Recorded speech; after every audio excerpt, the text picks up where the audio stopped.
Hi, church history friends. My name is Bennie Blevins, and I'm coming to you this evening from my home here in Portsmouth, Ohio. And this evening, I would like to share with you a story about David Hyrum Smith, the youngest son of Joseph Smith Jr. and Emma Smith.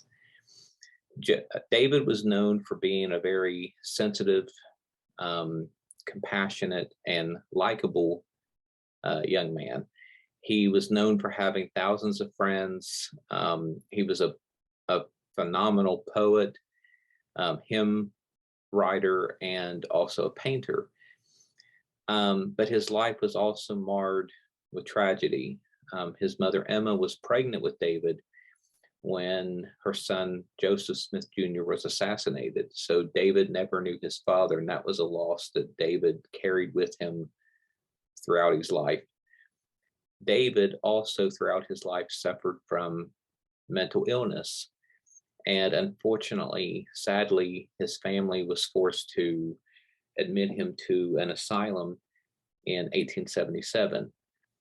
And although David was known for having thousands of friends, in the midst of his life, one friend stood out among the rest.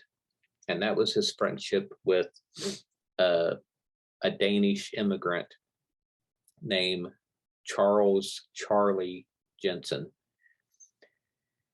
David and Charley met when they were young. David was 19 and Charley was 16, and they met in 1863. In 1871, Charley joined the church, and he was actually baptized by Joseph III. And David and Charley maintained their friendship by writing letters to one another in between times when they were able to actually physically meet and visit with one another. And although we do not have the letters that Charley wrote to David, we do have several of the letters that David wrote to Charley. And the letters are evidence that David and Charley had a very profound bond. I would even venture to say that they had a very spiritual, affectionate, intimate bond. They both loved science, and they both loved the church and God. And the other thing that the letters show evidence of is that Charley Jensen was, in fact, gay or a homosexual. Even though that term was not known at that time, that's what he would have been. And David was married. David was the father of Albert A. Smith. But these letters show that David had an affectionate relationship with Charley. Some of the quotes from the letters read, for an example, "I wish you were here. I miss sympathy. And distance and isolation is too much for me to bear. If you were here, we would be able to rejoice together." Another very intimate quote is from volume 2 of Mark Shearer's The Journey of a People series, in which David says to Charley,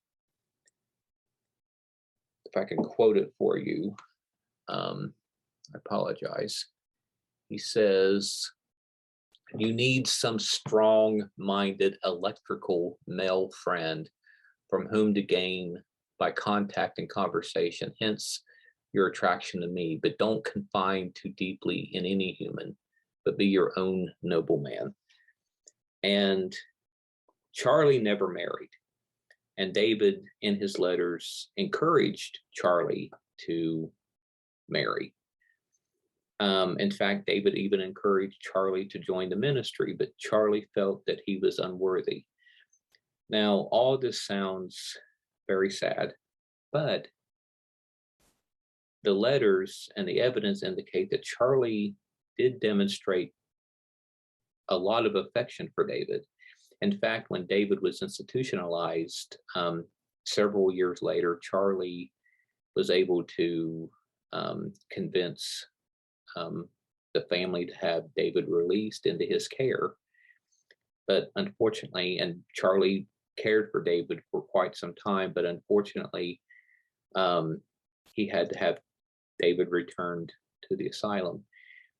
What I find so inspiring and moving is the fact that although there is quite a lot of evidence that Charley showed David affection and physical affection, David was never offended by this. In fact, in his letters, David refers to this and tells him that,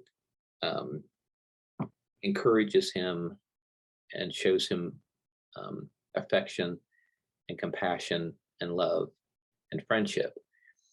And for me, as a gay man, this story is very inspiring because I believe that it was the beginning. I mean, I would even call it one of the cornerstones of our mission initiatives, specifically the worth of all people, or the worth of all persons, and all are called. You see, Charley was not only beloved by David, he was beloved by David's family. And it shows me that God and God's love was in the midst of their friendship, that their friendship was blessed. Charley went on to be a historian and to minister and be a part of a local congregation, not as a priesthood member, but as a member. And I just think it's a very beautiful story of friendship, of love, unconditional love, and the foundations of the ministry that Community of Christ now offers to the LGBTQ plus community. So as a gay man, it makes me very proud, not only to be a gay man, but also a member of Community of Christ. Thank you so much.